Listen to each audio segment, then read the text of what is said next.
Hey guys, and welcome to Some Talks. Welcome to Chelsea Transfer Update. Now, finally I have some good news and some bad news as well. But firstly, let's start with the bad news first.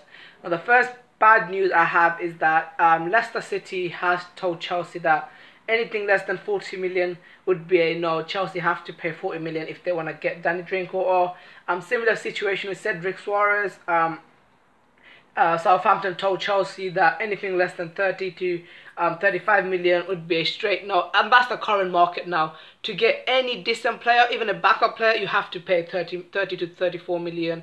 And something that Conte said in his press conference yesterday, that if we have to sign anyone, we have to pay that amount of money. That's how the market works right now. And yeah, I mean, I'm not going to be surprised if Chelsea do actually end up paying 30 to 40 million for both Suarez and Drinkwater, but at this moment, Chelsea are refusing to pay that insane amount of money. They think like they can get other players, other midfielders and fullbacks who are cheaper than Drinkwater and Cedric Suarez. So yeah, that's the situation with them. Alex Sandro update as well. So Juventus's president came out and he was asked about the whole Alex Sandro to Chelsea situation. He said that yes, Chelsea did make a bid around 70 million, but Alex Sandro doesn't want to leave. If Sandro wants to move, Juventus will happily sell him. But if Sandro wants to stay, which he is right now, they're not going to sell him. So what he's trying to say is that Chelsea did make an effort. Chelsea do on Alex Sandro. Chelsea did go with 70 million bid. So we can't really blame the board with this Alex Sandro situation. But as Juventus' president said, that it's not all about the money at this moment. It's about what Alex Sandro wants. So if Alex Sandro wants to come to Chelsea, Juventus are not going to stop him. So, yeah, I mean, it's up to Conte and agree in the personal terms with Alex Sandro. I mean, offer him a luxurious life, offer him a good wage, offer him a good role in the club, being like a leader from inside. So, like a leader, a role that he can't refuse. Otherwise, I can't see it happening. We have to look at alternatives. We have to look at likes of Danny Rose. We have to look at likes of Grimaldo or Gaia, whoever we sign. So yeah, I mean, that's the whole Alex Sandro situation. Now let's start with the positives. Now, first positive is that, and the only positive is, apparently according to reports, Antonio Conte had a meeting with Chelsea board yesterday, and there are some positive outcomes. So Conte gave the list of players that he wants, and the board and Conte did agree, and Conte is happy with the meeting, which means that we are in for some new players. We are going to sign someone, and it's a fantastic news. I mean, because there have been reports before that Conte and Chelsea, the Chelsea board, they don't get along together, but looks like they are getting along and they are agreeing to the players they both want. Now, who these players could be, there have been few names throwing around, likes of Chamberlain, likes of Joao Cancelo and stuff like that. Now, yesterday, interestingly, I was watching Valencia Las Palmas game, La Liga game. It finished 1-0. Wasn't the most entertaining game, but there was an interesting event happen after the game.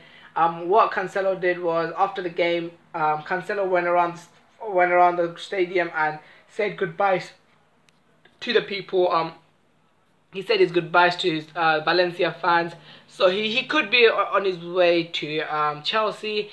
Inter Milan also linked to him. So yeah, Cancelo would be a very, very interesting one. Perfect wing back in my opinion.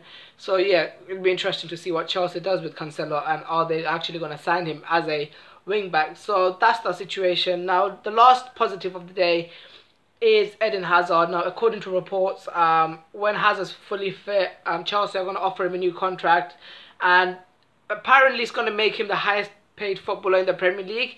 That would be absolutely interesting. I think the money weekly, I think it's around 300k, 320k, something like that, and it's going to be absolutely fantastic if Hazard signs a new contract. He has been linked to likes of Barcelona, PSG, and Real Madrid. But if we get Hazard to sign the new contract, I can assure you that he's going to be at our club for the next 3 to 4 seasons. And I'm actually delighted by this news. I mean, getting Hazard and Thibaut Courtois signing a new contract is massive for Chelsea. The money that he gets, I think he deserves more. I mean, likes of Ozil, Mesut Ozil, likes of Sanchez, they're earning more than Hazard at this moment. I think Hazard is a far superior player than those two. Likes of even Aguero, Lukaku, players like they're earning more than Hazard at this moment. Hazard deserves a lot of money, and he needs to sign the contract, and I think he will sign the contract. And the last news of the day is Diego Costa situation, Antonio Conte's press conference.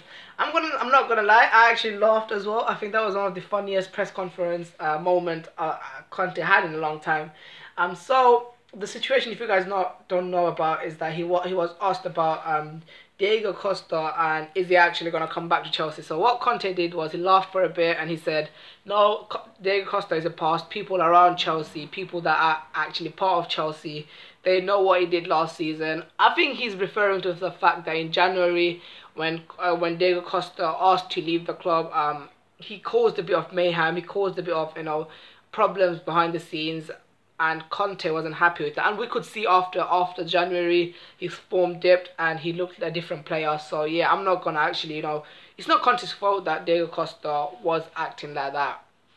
Anyway, this was my Chelsea transfer update. Let me know what you guys think in the comment section below about the whole situation regarding Costa, Conte, Hazard, Sandro. Is he actually going to come to Chelsea? And what players Chelsea can actually bring in? Now, thank you guys for listening. I hope you guys enjoyed this video. Make sure you leave a like, comment, and subscribe. I'm trying to get like 2K subscribers before our game against Tottenham tomorrow. So yeah, thank you guys for listening, and goodbye.